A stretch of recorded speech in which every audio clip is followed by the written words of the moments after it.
Well, hello, slingers. Welcome to another Wordslinger Podcast. How's the year going for you? It's been pretty good for me so far, but we're going to talk about something entirely different in this chat with Andrew Davis, and you won't want to miss it, so stick around. It's the Wordslinger Podcast, where story matters. Build your brand, write your book, redefine who you are. It's all about the story here. What's yours? Now, here's the guy who invented pants optional, Kevin Tomlinson, the Wordslinger. Wordslinger. Well, I am Kevin Tomlinson. Thank you for tuning in to the Wordslinger Podcast. I'm happy to have you here. Today's guest, man, I met at Author Nation in Vegas and had the honor of being the MC to introduce him. So that was cool. But I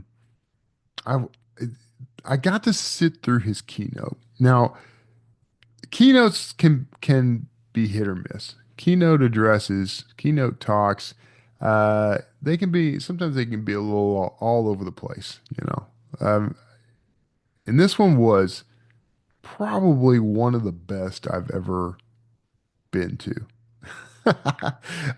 Imagine a TED Talk, if you will, aimed at, inspiring you to do these creative things, to use surprise as and questions and curiosity as part of your strategy to keep people engaged and hooked in what you're doing, or to hook them in the first place.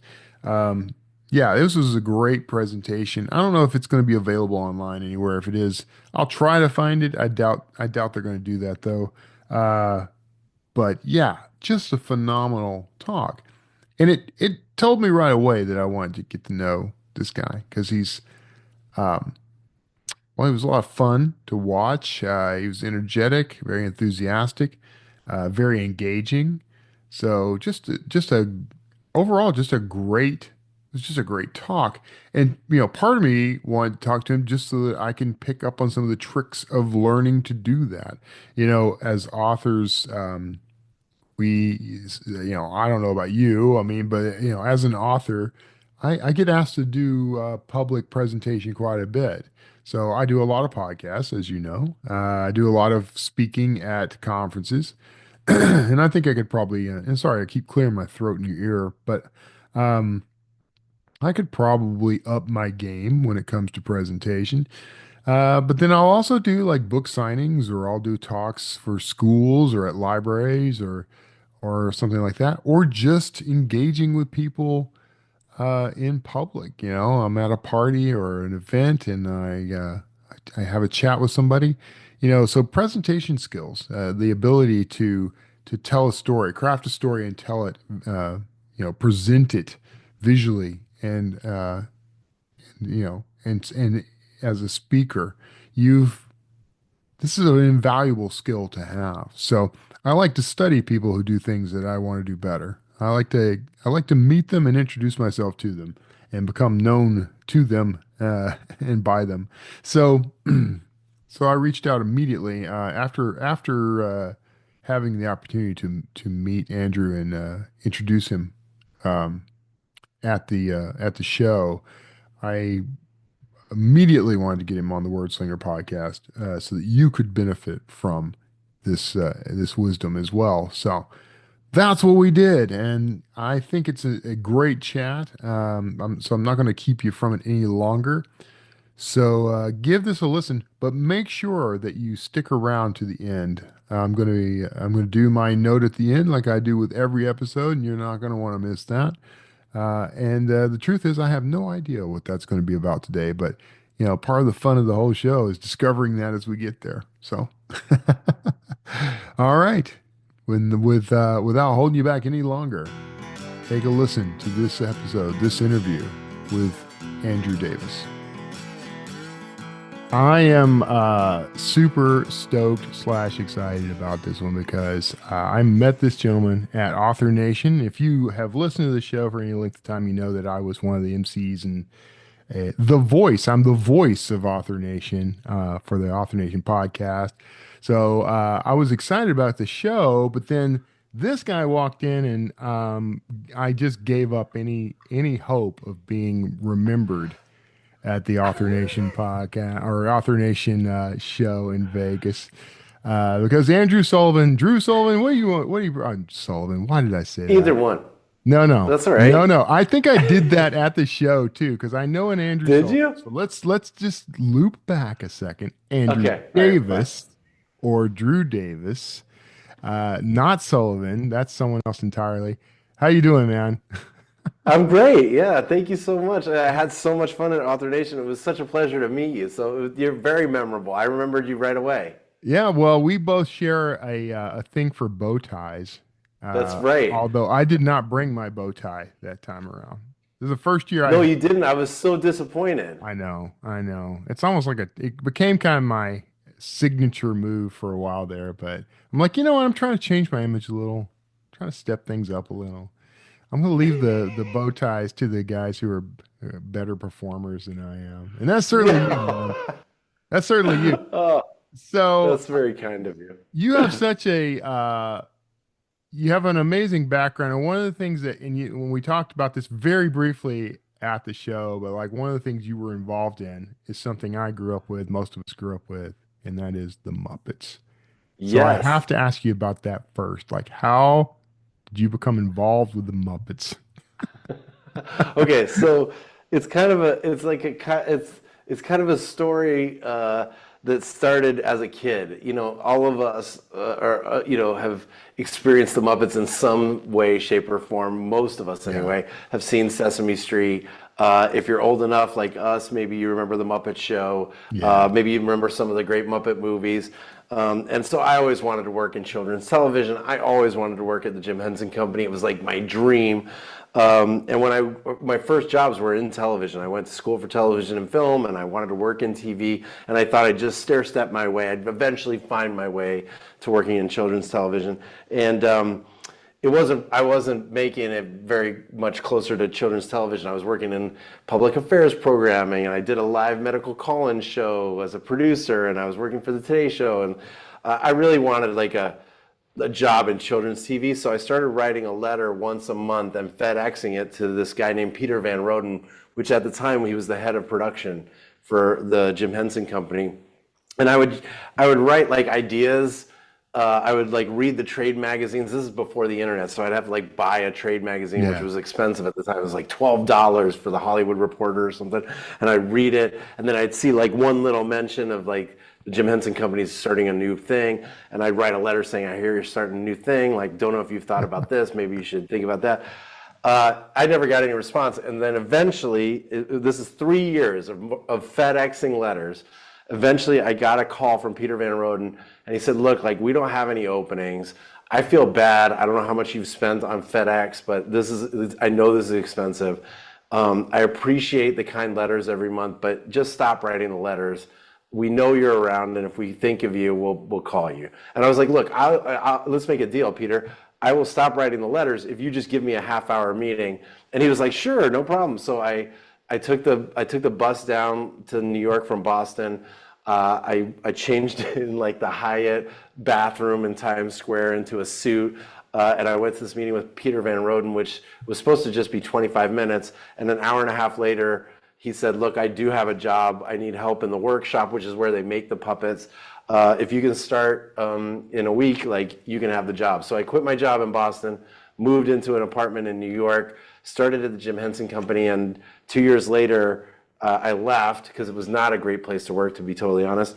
But the best part of this was Peter Van Roden's assistant was Elizabeth, who is now my wife. So Okay.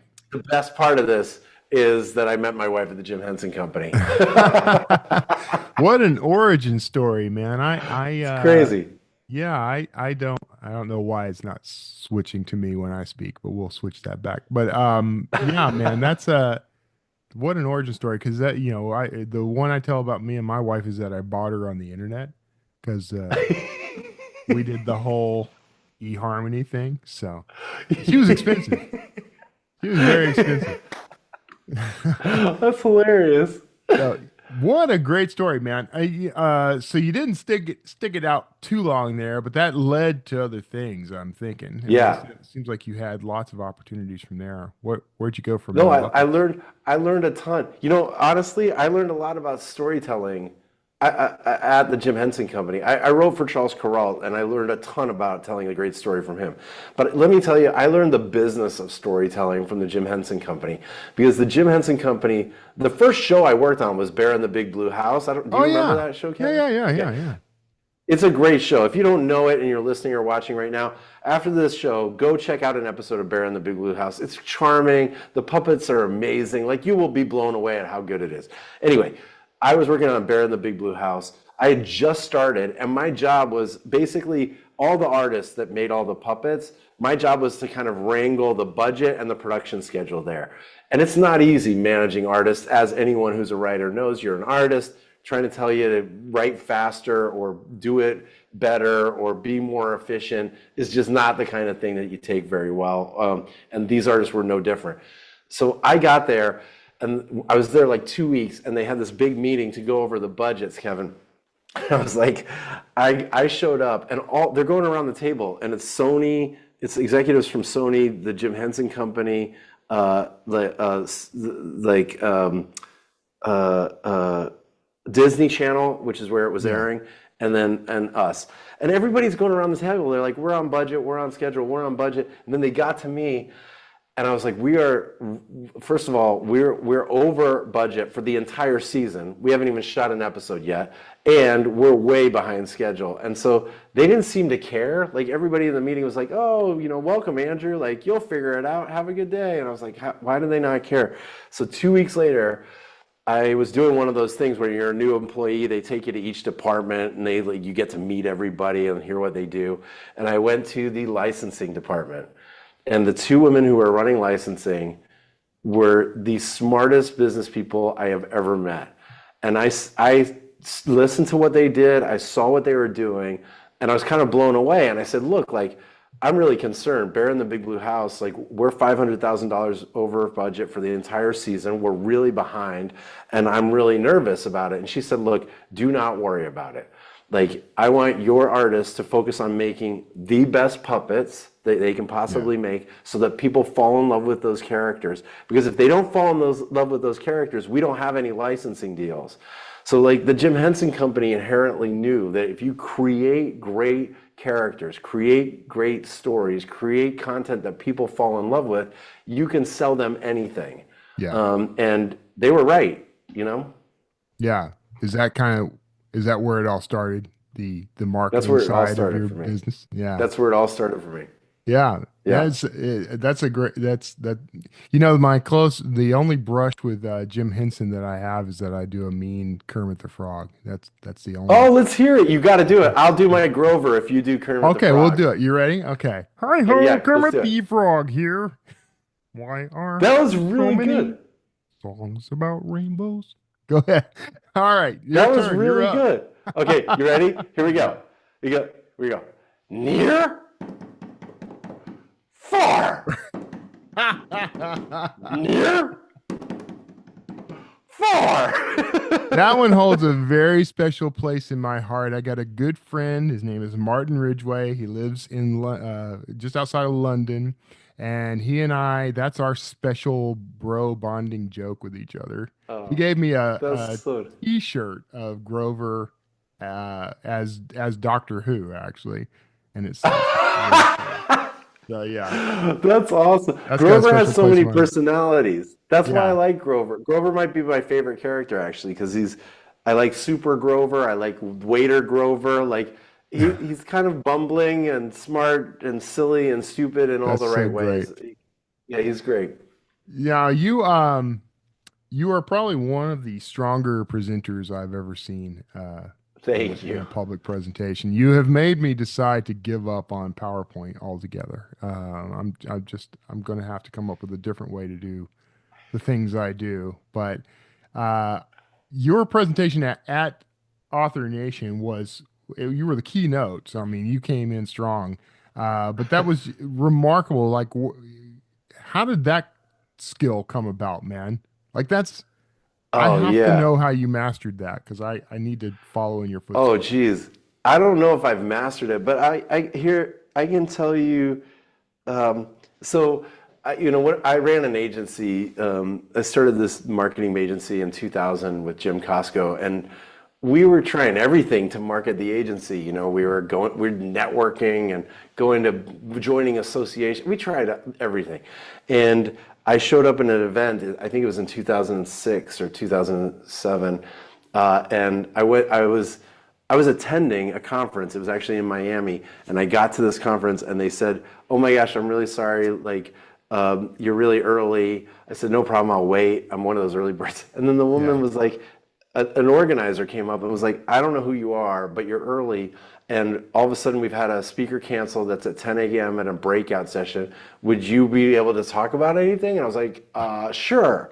So I went back. I skipped the morning session. I went back and I just like wrote down an outline, and there were only like 15 people in my room, but Yeah. at the end of the session we got 2 clients. And I thought, if this is how you get clients, like, Yeah. I just got to go speak, I can do this. So that started like a kind of, a good 7-year journey on trying to figure out how to be a better speaker to land clients. And I don't know that I was that good, but I knew I was good Mhm. enough that it would help grow the business. And then when I sold the business, I had just written this book called Brandscaping, which is all about kind of partnerships and marketing.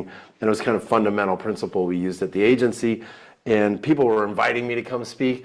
And I thought, you know what, if I'm going to really speak, now I have time. Like, let me find out how you really do it. And so I spent a lot of time trying to learn from others and analyze things. And I've had great mentors and partners and friends. Like Ann Handley is a great speaker. I talk to her every week. She helps me. I help her. Jay Bear. There's these great speakers. Michael Port is a really good friend of mine, and he runs like a program called Heroic Public Speaking. Yeah. And he's helped me. In fact, I'm going to go see him in January, where he's going to help me work on a new speech. And so it's just kind of a constant battle, trying to make it better constantly. Yeah. Uh, well done. I mean, Thank you. I, yeah, yeah. I What tried a, to. go ahead. I was just going to say, I tried to treat it like a sport. Yeah.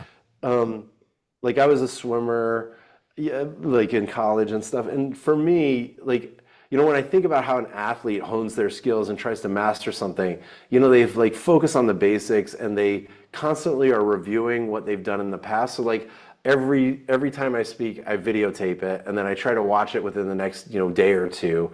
And every time I watch it, I write down at least one thing, and then I spend an hour every day trying to fix that one thing until it's better. And then I Yeah. do it again, I watch another. So it's like constant and, improvement. And I had so much fun at Author Nation. It's a great event, by the way. If you haven't been and you're listening, you got to go. I felt like such an imposter there, Kevin. Like, there's so What? many really talented people. Yeah, because I mean, first of all, I write nonfiction. Hmm. Um, but this conference inspired me to work on my first fiction, Oh, foray. So I'm working on a spy novel that I just started, like, literally after the conference. So I'm really excited about it. Uh, but it's like, um, it's such a great event, and that speech, I love that speech. I talked about curiosity and the power of yeah. curiosity to Yeah. really keep people engaged, right?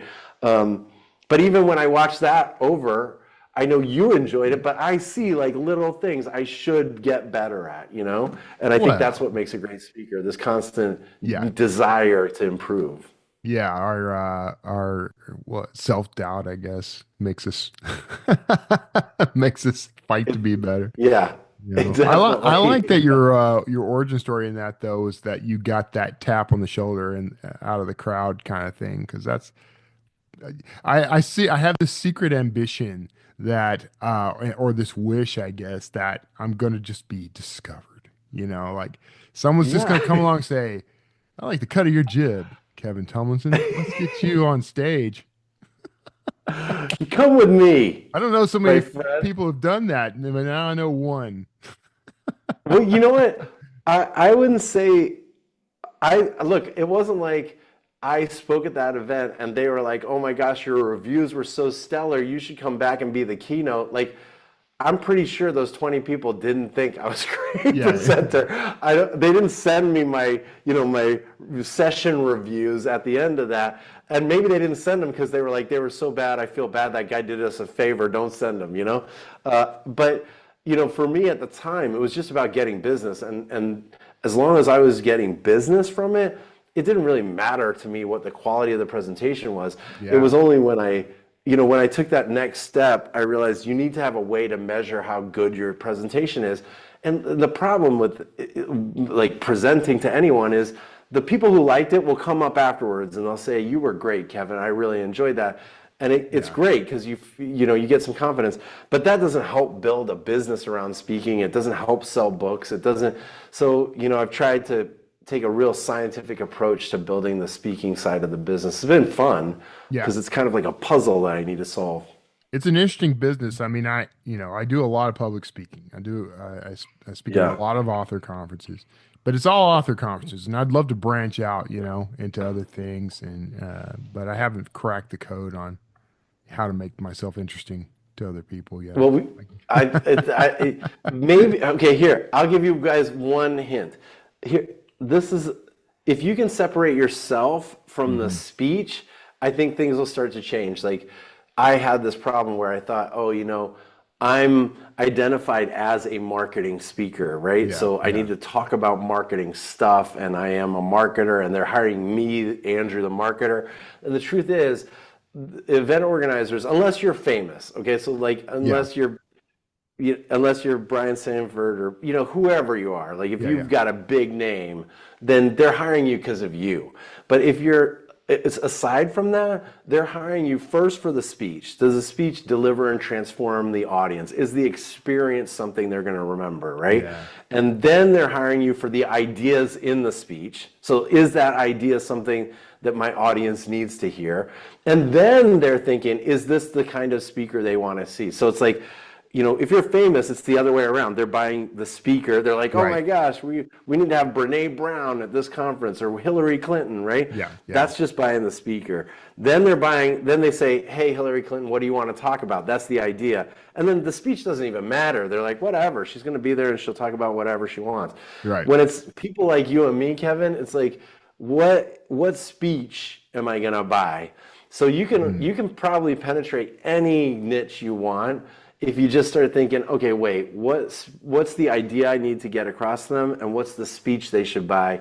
Don't worry about, they're not buying Kevin the speaker, they're buying those two things. Yeah, but I want them to buy Kevin the speaker. They will eventually. Eventually, when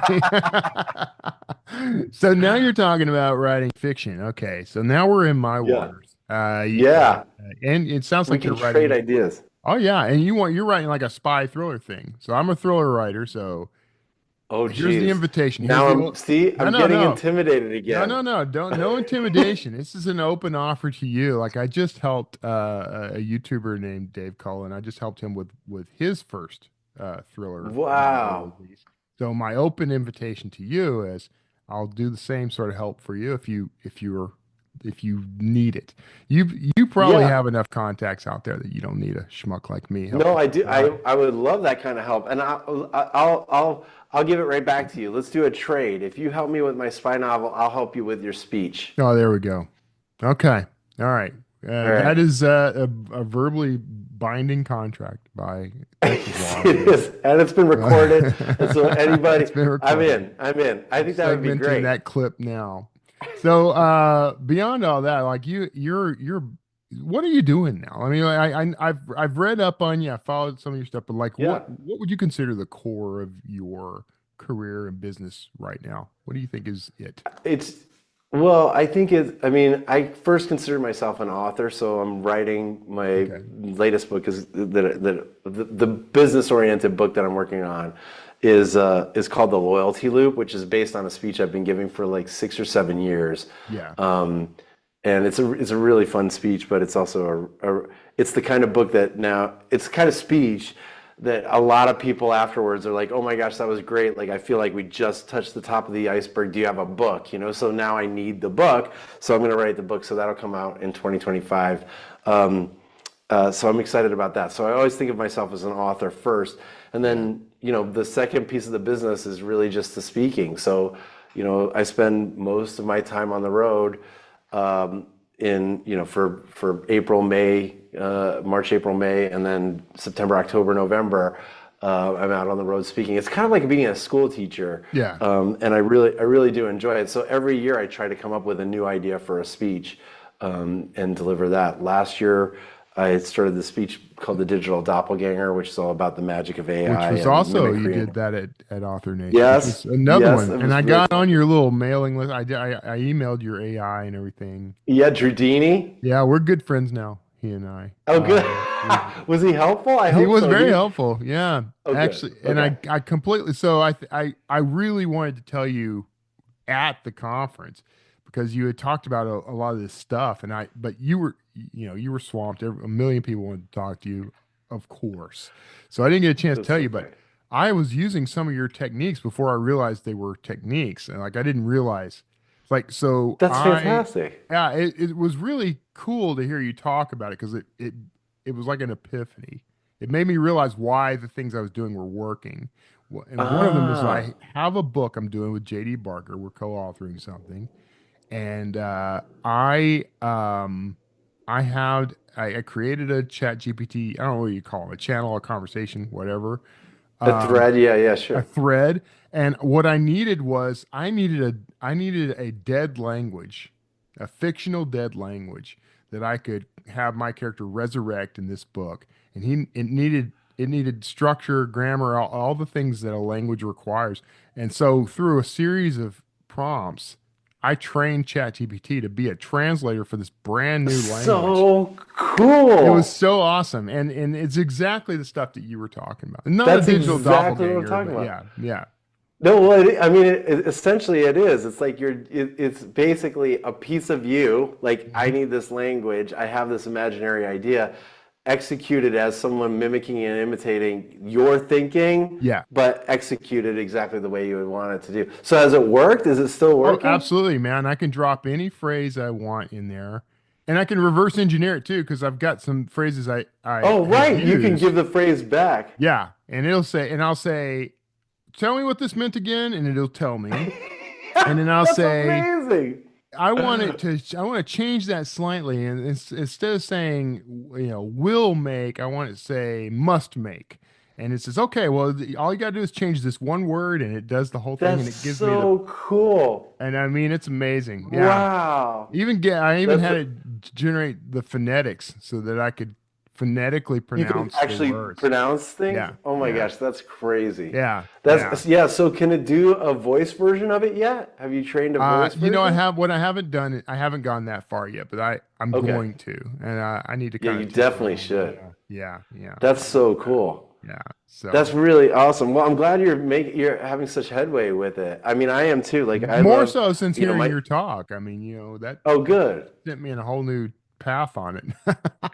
I mean, I'll be honest, I don't think I'd be writing a fiction book. I don't think I'd be writing a novel at all if I Yeah, didn't have Drew Dini to kind of encourage me and help me brainstorm ideas. It's yeah, like it's one thing to have someone like you, Kevin, offer to help, but I think before this, I would have even been nervous to take you up on it because I'm like, look, what do I know? Like, if I yeah. ask Kevin for help and I send him crap, is he going to be like, oh my God, what have I got myself into? Now I'm at the point at which I feel like Drudini and I have brainstormed enough back and forth that it still might be crap, but I feel better about the the crap Well, I'd right. send. Yeah, I always It's call it. really great.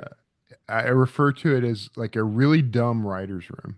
You know, because Yeah. when That, I wrote for TV and stuff, like I'd have a writer's room. You'd throw an idea out there, or you'd ask for ideas. yeah. And this one I'll ask. I have one that I've made into a writer's room, and I'll say, "Hey, look, give me an idea, whatever." And it gives me like five really crappy ideas, and then I kind of the way I describe it is like if you've ever watched House or Yeah. watched or read any of the Sherlock Holmes stuff, like Yeah. there's that. sort of genius needs his team to throw the bad ideas at him so that he can have the brilliant idea. That's the way I treat I ChatGPT. love that. I love that. I think Yeah, that's genius. Well, yeah, I've experienced the same kind of thing. I just wrote down writer's room because I haven't called him a writer's room yet, but I think that's such a great use of the tool. If you can get him to think like you, I've had a lot of yeah, trouble. I even mentioned this in the speech actually, getting Drew Dini to write good jokes. And yeah, I've spent hours telling him like, try again, and like, I don't like this joke, and here's why I don't think I like that joke. Can you learn? But maybe I've not been treating it like a writer's room, and I think I might get more out of it yeah, if I instead of trying to teach him to write a good joke, we work together to get to a better joke. You yeah, know what I yeah. mean? That's what I'm finding. Like the way I feel about the whole thing is like the flaws of ChatGPT are what make it useful to me Yeah, because that's great. it's sort of like I can't trust it to just do it. And so instead, I lean in on give me your worst, give me your garbage, and That's let's fix it. great.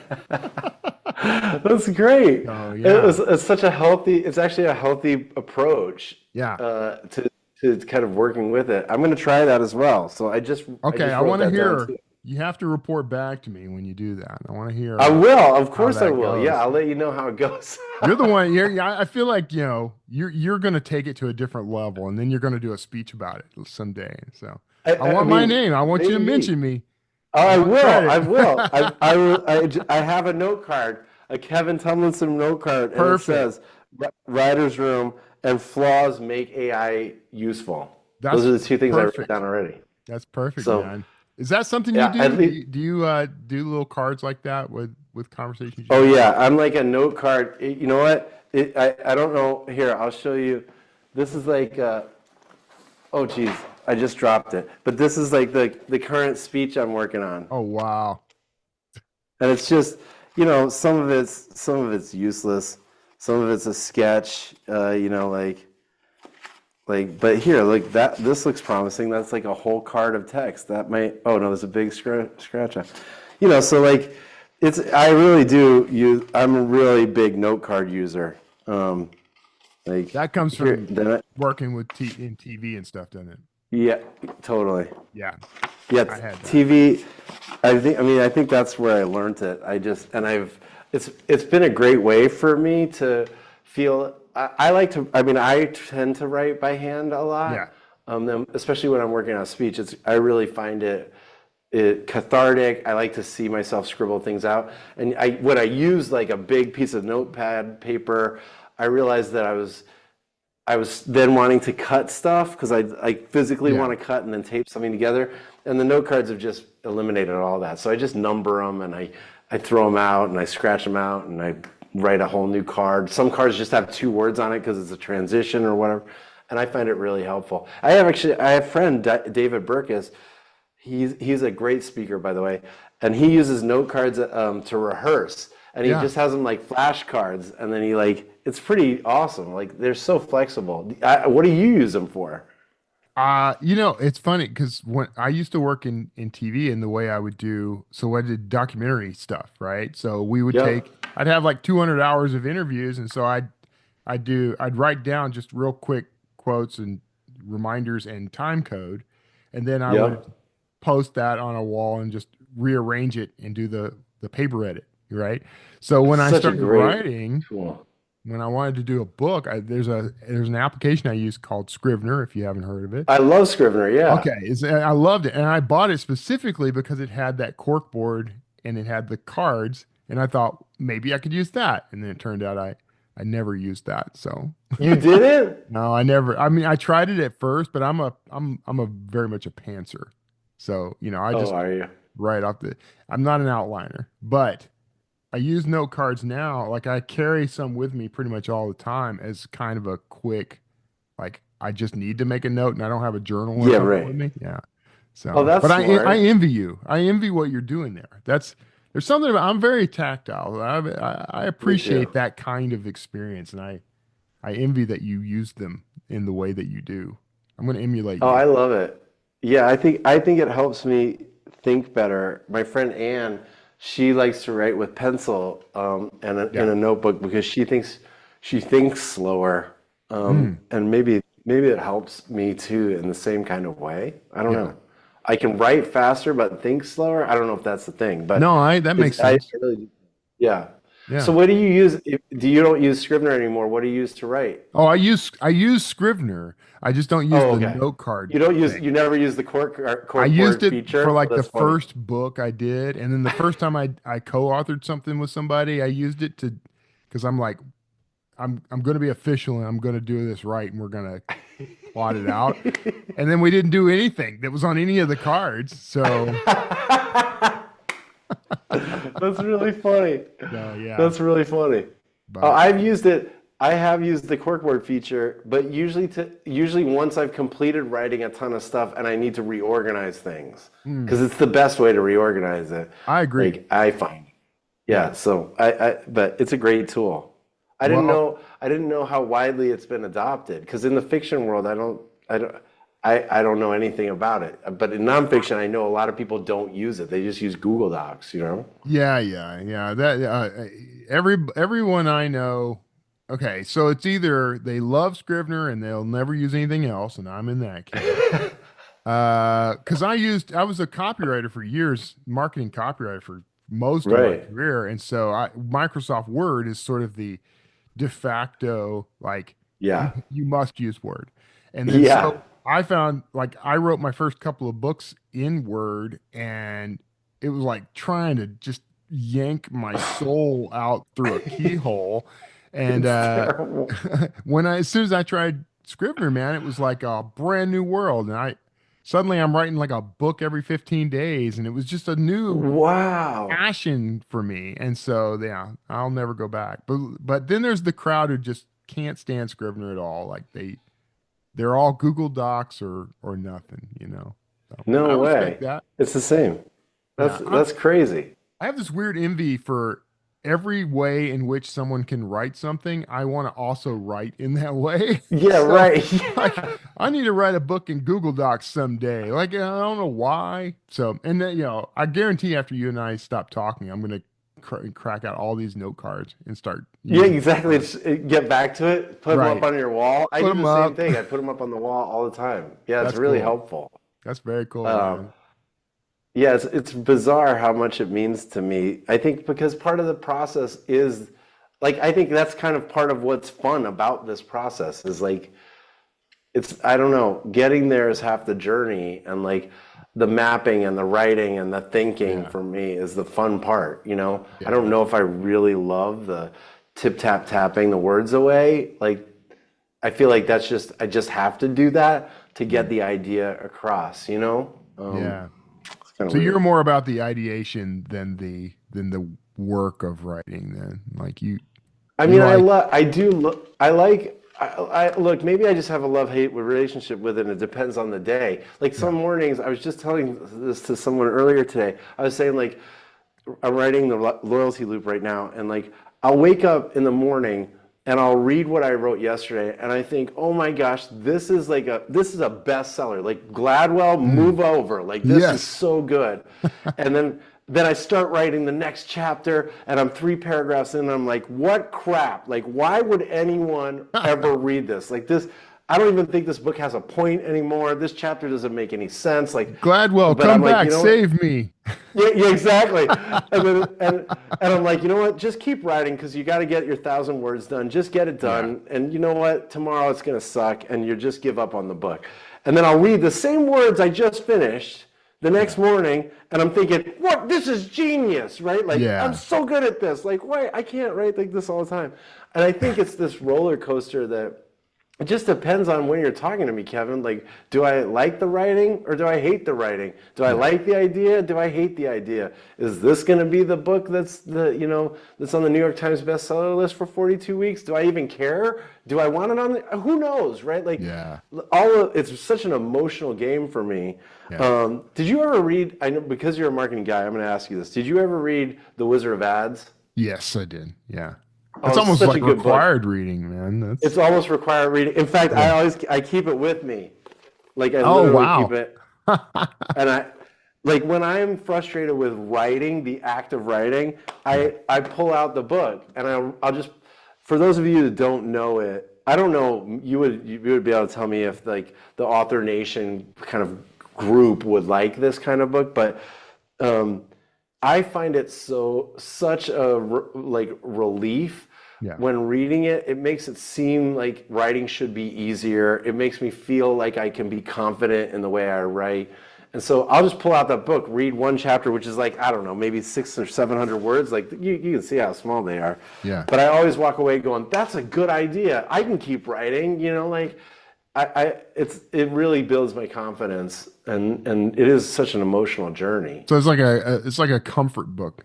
Like it that It's like it's that's yeah, exactly what it is. It's my security blanket for writing. that's right. That's right. And That's I amazing. have his Yeah. other books. I Yeah, have like yeah. Secret Formulas of a Great Writer. Like those are great, but The Wizard of Ads is the one I always come back to. Yeah. That's good. I don't think I have anything like that. I should look Oh, I I find there's I books I need it. reread all the time, but there's nothing that like I don't carry anything with me, yeah, unless Yeah, it's a same thing. I have books I reread all the time, but this is the book that I'm like I like yeah. literally need to have with me. Well, I think you just single-handedly boosted sales on that Yeah, for Roy the H. next Williams is 30 going, "What's the days. deal?" I I gotta see just this Wizard of Ads. yeah. And if you're listening and you didn't see me hold up the book, you should buy the print version Yeah. because like it's a tactile book in the sense that the pages feel like a Harry Potter potion book, Yeah, yeah. Like it's kind of, and there's like stains on the book, and he's written like handwritten notes on the side to you, and it's a very special Yeah. read. That's the fun. It's an experience book. I love that kind of stuff. That's Like right. I kind of want to produce something like that myself. So, Me too. Does anyone do that anymore? oh yeah, man. There's yeah, and there's what is it called? Book. Oh gosh, I'm never going to be able to think of it because I need to.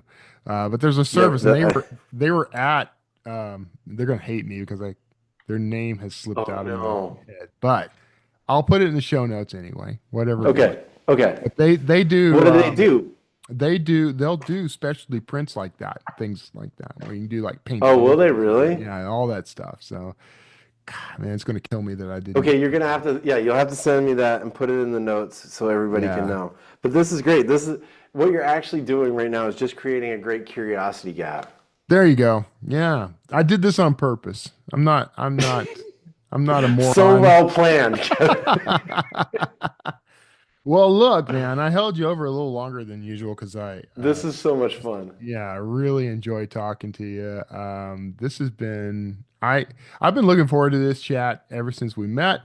So I'm glad we finally got a chance to. I hope we get a Thanks. chance to talk again. Actually, I mean, No, we will. We already made a deal. you I'm gonna got to help take you me on a up on it. speech. You're gonna help me on my book. Yeah, It's gonna be fun. I can't wait to share it with you. excellent. What would you like people to take away? Like, where do you want people to go? Find more about you, whatever. Oh Lord.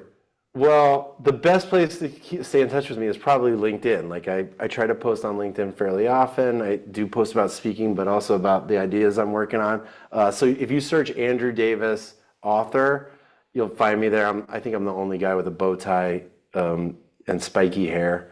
Yeah. You'll find me there. Um, that's the best place. My website is akadrewdavis.com, like also known as Drew Davis, because that has good alliteration. Okay. So those are the two things that might help. But either way, like if you're an author, like I like knowing other fellow authors. So please reach out, and if there's anything I can do to help you, let me know. All right, man. Well, I'm gonna try to find that link and put it in. I was looking to see if we were already connected because I thought we were. We must be, We're right? not. How the hell, That man? can't be. Okay, Okay, well, so we'll fix that today. right here live, I'm sending you the Or Brink? connect request. There we go. And we'll Okay, be good. connected forever. All right, man. I really appreciate it. I'm sorry for calling you Andrew Sullivan like three times at That's the what, don't worry beginning.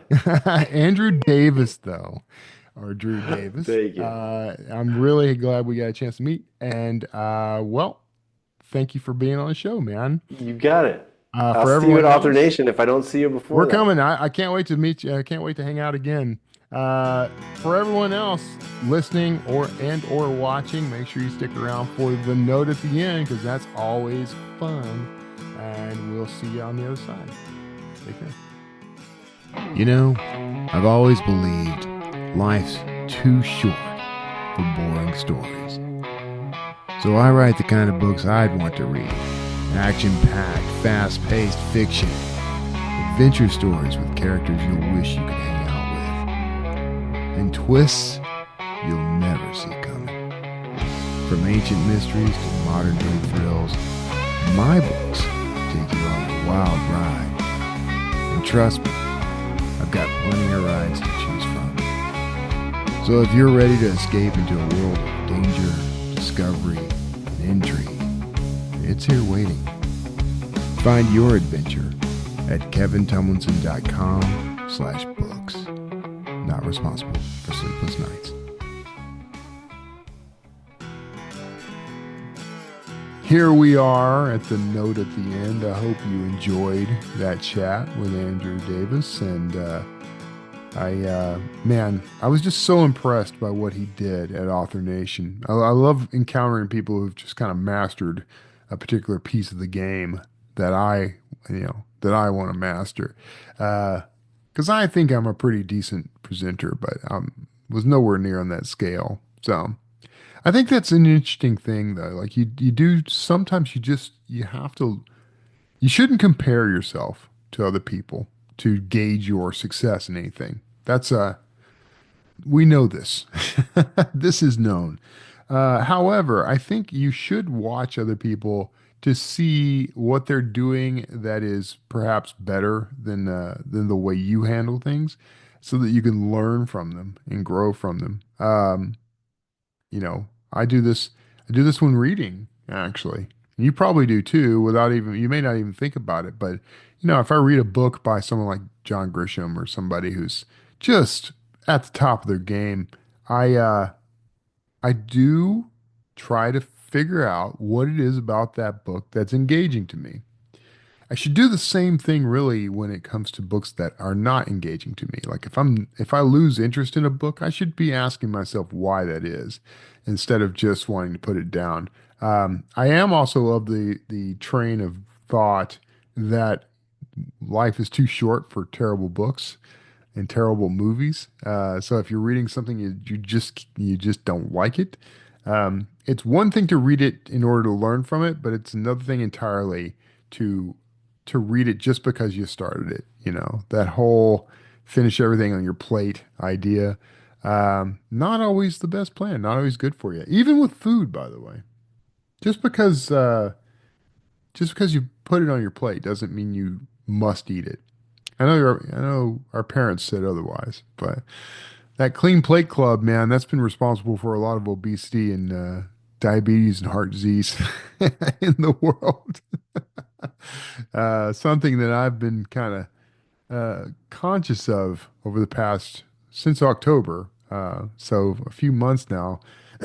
I Some of you may remember or may know, but the day before my birthday, the day before my 52nd birthday, went to the doctor and was told that I had type 2 diabetes. So that was a life changer. And here's what's funny. I have said this numerous times now, and I mean it. I actually think that diagnosis was one of the best things that ever happened to me. Not having diabetes. That's no good for anybody.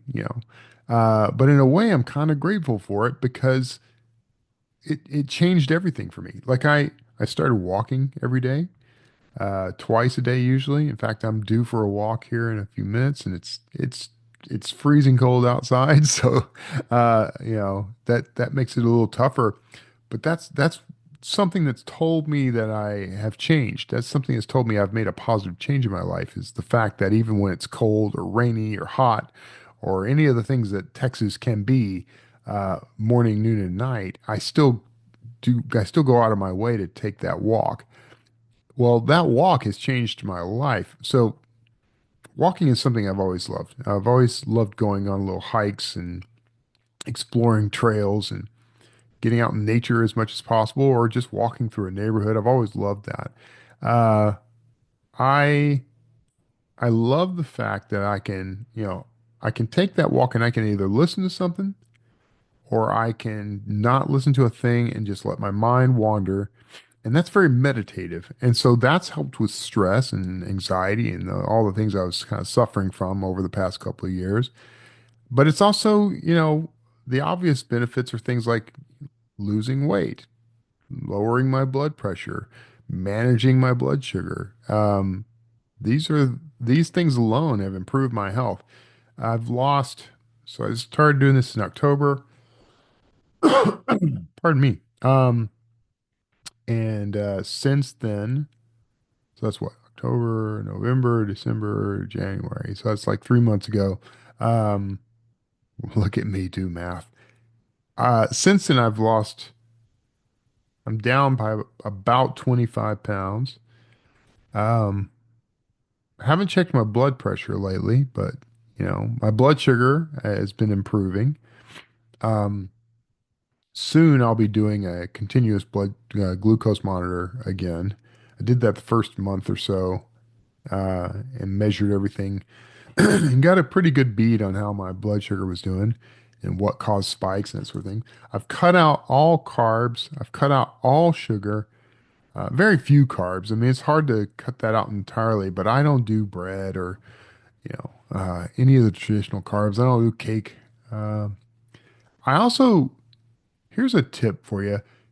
Just don't try to replace things. So, like something that common to people when they're trying to kind of cut sugar out of their diet is like, well, I'll just eat like sugar-free candy.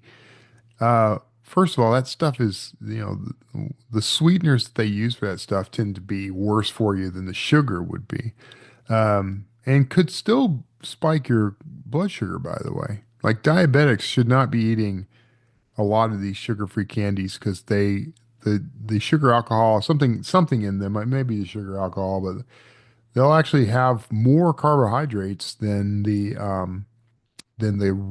actual full sugar candy. So that'll spike your blood sugar and it'll keep weight on and that sort of thing. So just what you should do is just not try to replace those things. Don't try to find the replacement to bread, you know, because there are keto breads and things like that. Just cut it out altogether. And if you do ever eat any, make it so rare that it's more of a treat. But make it a rule that you just don't do it at all. This is what's working for me. So maybe this will work for you. But the reason behind that is, it, I don't feel deprived because once cut out all the carbs and stuff, I didn't want them anymore. It was really bizarre. Like once I cut all that out, I wasn't hungry as much. I'm eating like one meal a day rather than the three or sometimes more that I was eating before. I will snack on some things occasionally, but it's always, no carbs and usually more savory than sweet, things like that. But I don't overdo that. But these little things, they matter. They add up. And um, if you're trying to replace something, then you're still falling back on old habits. And what I found is that makes it harder for you to actually stop the bad habit, stop the unwanted behavior. So, for example, if you were trying to cut carbs and you decide, okay, I'm not gonna eat pasta, so I'm just gonna use this spaghetti squash or whatever. Um, First of all, you'll probably not enjoy the experience because it's not actually what your mind is telling you it should be. So, your mind looks at it and says, "Oh, it's spaghetti," and then you eat it and it's not spaghetti. It's like some weird, spaghetti-like thing that isn't quite spaghetti and doesn't taste anything like spaghetti and doesn't have the same texture as spaghetti. So that might turn you off to it. And then because now you're still in the habit of wanting to eat spaghetti, you're much more likely to slip and go back and just say, well, a little pasta is not going to hurt me. So, um, but the other, it's just really about managing, kind of like managing expectations in a way. Like you should try to break the habit of even wanting a piece of cake after your meal every night or a bowl of ice cream. These were never good things. I mean, we're adults, man. We shouldn't be eating ice cream every night. Um, Now, I love ice cream, and I love pie. These are the two things that I gravitate towards when it comes to like sweets. Um, I haven't had pie. Well, I had a keto pie. It was made with like monk fruit. Uh, you know, all the numbers for it were good. The carbs were very low, fiber was very high. So the ratio there, like net carbs were very low. Um, no sugar, nothing like that to spike my blood sugar. Um, and it was still sweet because it was monk fruit. But so here's the deal. That piece of pie was frankly months ago. I didn't even have a full piece. I just had kind of a sliver of a piece of pie. And didn't have any sense. If I bought a pie and kept it in my fridge and kept eating a piece of it every night, what I'd have is that habit of eating pie after every meal, and that would have to keep going. Well, just because it's no sugar or whatever doesn't mean it's low calorie. It's just one more thing I don't need. This isn't meant to be like a blood sugar or diet podcast or anything. It's kind of it's a way to make a point that I mean, it's all started with me saying like the whole clean your plate club thing. Don't finish things you don't like. A corollary to that, I think, is that you don't try to continue things that are habits you mean to break. Don't try to replace a component of a bad habit with something that you think is going to make that habit more tenable. It's better it's better to just kind of go cold turkey if you can, but taper down, use the alternative substance in ever decreasing increments until it's no longer something you do. Like for a long while, I had to have a bowl of ice cream or something after every meal. It's just every night after dinner. The worst time to eat sugar, the worst time to have carbs, and just no real reason for it other than it was a habit. And I like ice cream. I have found this keto ice cream, and I believe the brand is actually called No Sugar Added. I think that's the name of the brand. It actually does have a bit of naturally occurring sugar in it, but it's sweetened with monk fruit. It's got a high fiber content, so it's keto friendly. Um, okay, so great. I could have that every night if I wanted, and it would fall into under the rules of being okay for me. But I think my body would still suffer because of it. And I know that my willpower would suffer because of it. Because what happens if I'm out with friends or, we're at a party or something and they don't have the keto friendly ice cream, but they do have just this little bit of vanilla ice cream. And I'm so used to eating a little bit of ice cream after my meal. You see what I'm saying here? Like, stack the odds in your favor. In terms of, don't finish things that you don't like, I think that's a good rule all around. When you start reading a book, and you're just not enjoying it, take what you can from the book, the bits you've read, learn what you can learn from it, and then set it aside. You don't have to finish it just because you started it. Um, you know, Life is too short for bad books. Same with movies. If you're watching a movie and it's just dreadful, don't don't feel bad about shutting it off. Sometimes there's an expense involved. This sort of sunken cost thing kicks in, and I do kind of get that. If you do find yourself in a scenario where it's like, well, I paid a lot of money to see this movie or to read this book, and so I want to see it out. Well, then turn it into something else. Turn it into a whole learning experience. That's what it's there for. This dreadful movie, I'm going to go ahead and finish watching it because I can learn about what they're doing wrong, what they're doing that I hate, and I can analyze this in terms of what would I do to make it better. Use that stuff. If you're stuck, if you can't get out of something, or you don't want to, you consider it a waste of money or whatever, just shift the focus of what you're doing so that you gain instead of lose. And then you're going to come out a lot better. And hopefully you didn't feel that way about this podcast.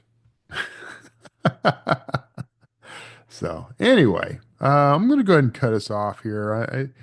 As you can tell, my voice is not great right now. We got weird weather happening. I do still need to take my, afternoon, evening walk. So I'm going to get on that, but I am glad you're here. I hope you're safe. Things happening in California right now, man. The fires and everything. If you're in the LA area, whatever, God bless you. I'm praying for you. I hope you're safe. Um, do not hesitate to leave that house and those things behind, please. I know how devastating it is to lose everything. I know how that can be. But as long as you're alive, you've got a chance to restart, and so do that. And for those of you who are, this cold snap that is just taking people out left and right. Power grids going offline. There's been multiple deaths. I'm praying for you too. Here in the Austin area, we've had several mornings in a row that were below freezing. But it's all been manageable here. So not quite as dramatic as it's been in other areas of the country. But yeah, man, I'm praying for you. This is a challenging time right now. So take care of yourself. And if you've got an opportunity to take care of a neighbor or a friend, God bless you, do that. Take care of people. If we take care of each other, we're all going to be okay. So, but that said, I really appreciate you tuning in, and make sure that you like, share, subscribe, comment, all the important things wherever you are, YouTube or on a podcast app or on Substack. Make sure you do all those things. Come subscribe to me on Substack. You're not going to want to miss the stuff I'm doing there, and I'm starting to kind of up my game there and on my personal YouTube channel.